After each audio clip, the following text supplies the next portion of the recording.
Hello, welcome to R&B Reviews. I'm Rob, and a few months ago, back in April, I decided I was going to attempt to watch and review every single film that was made by the classic comedy team, the Marx Brothers, who starred in popular stage shows in the 1920s and made a series of films in the 1930s right up till the mid-early 40s. Their first film was The Coconuts, which was made in 1929, and their last film was Love Happy, which was made in 1949.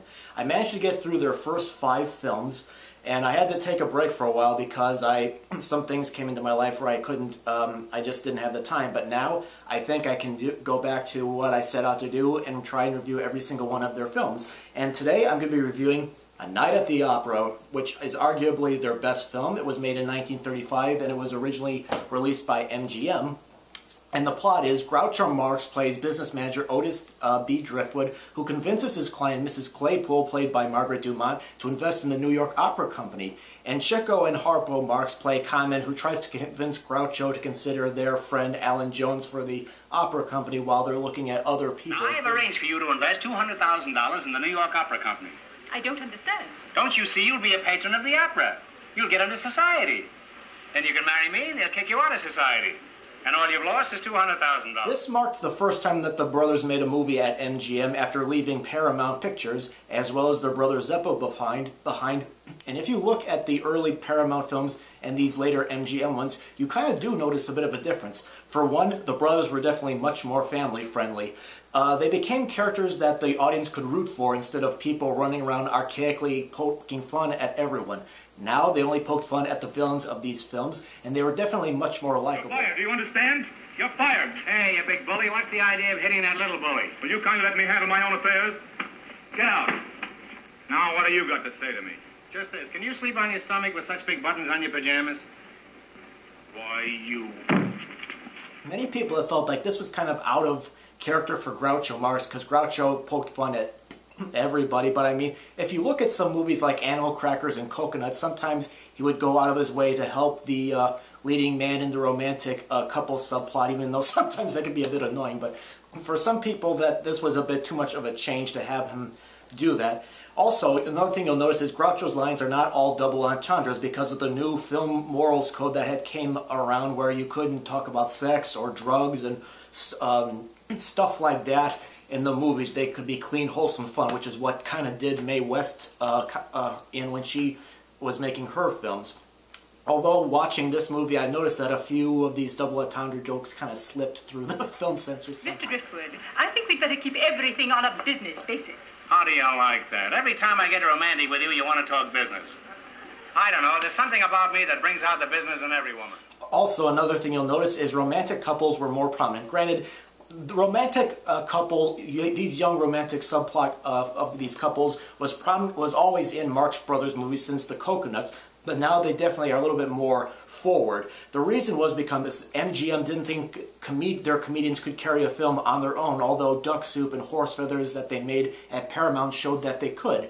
MGM believed that the audiences wanted a variety of entertainment. So in these comedy musicals, you got comedy scenes, musical numbers, and you have the young romantic couples to let the audience take a breath from their laughters. In this film, the couple is played by Alan Jones and Kitty Carlisle. They're definitely the more tolerable ones in these MGM films. And of course, the formula changed. Paramount's films, like I've been saying, most of them were just a bunch of gags strung on a very thin storyline, but here there is plot. You get scenes where you feel sorry for the Marxes, like there's a scene which I always remember is when Groucho's getting kicked out of the opera company rather roughly in this movie, and many people find it depressing, but that was the MGM formula. If you look at the MGM films of Buster Keaton and Red Skelton, as well as the 2 films Laurel and Hardy made over their era, Ray Warren's and Nothing But Trouble, they followed the formula.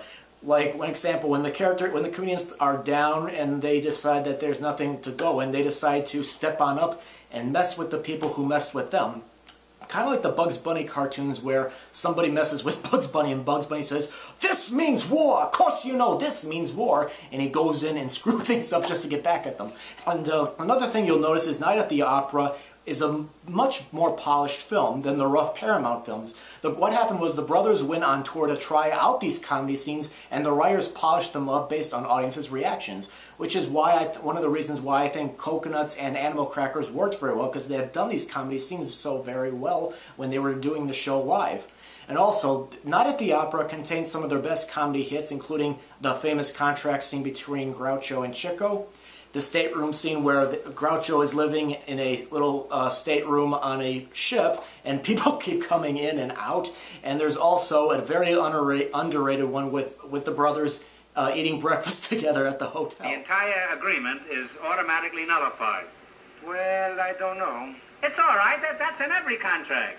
That's what they call a sanity clause. You can't fool me. There ain't no sanity clause. Also, the comedy in Night at the Opera is much more deliberately paced, and it's not so rapid as it had been before.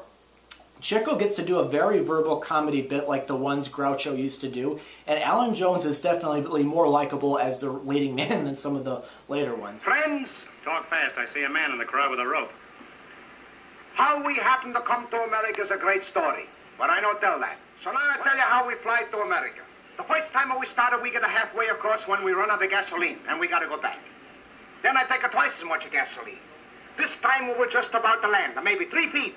When what do you think? We run out of gasoline again. And the back we going in and get the more gas. One of the things I didn't care for about Night at the Opera is Margaret Dumont's character, to me, just wasn't as memorable as Mrs. Rittenhouse from Animal Crackers or Mrs. Teasdale from Duck Soup. I think the reason is because here she seems more annoyed at Groucho and just doesn't find him as attractive as she had in those previous films. Another big problem that I have with some of these later MGM films the Marx Brothers did is sometimes you have to fast forward through the musical numbers or the romantic subplots. Well, if you watch something like Horse Feathers or Duck Soup, you don't have to fast forward through anything. You can just sit back, relax from beginning to end. But regardless, Night at the Opera is, I think, despite that, the movie is very funny. To me, it was never as good as Duck Soup or Animal Crackers, but the brothers definitely put on great performances. The comedy bits are again one of their best known routines, and I think they do adapt to the changes very well. I mean, Groucho Marx said that this was one of his favorite films that they had made. A Night at the Opera is, again, many people view it as the start of the decline of their pictures, but overall, it's definitely funny. You may have to fast forward through some stuff, and obviously if you don't like opera music, you're going to probably fast forward through some of the opera bits, but I mean, there's not too many of them in the movie. But it's a funny movie. The brothers deliver despite some changes. So if you're new to the Marx Brothers, this might be one you'd be willing to check out. And there's always been debates about what type of Marx Brothers films that they like. Do you like the early roughhouse archaic ones they made at Paramount, or these later ones where they were more likable and you could root for them? You know, why don't you, if you've seen the Marx Brothers movies, go ahead and post your comments about what you think, what group of Marx Brothers films that you preferred and how you like them to portray their characters. So anyway, that's my review of Night at the Opera. Again, thank you very much for watching. Leave your comments if you've seen this movie or anything related to the Marx Brothers. And if you haven't done so, consider subscribing to R&B Reviews, and where you can see other reviews that we've done here. Thank you very much for watching.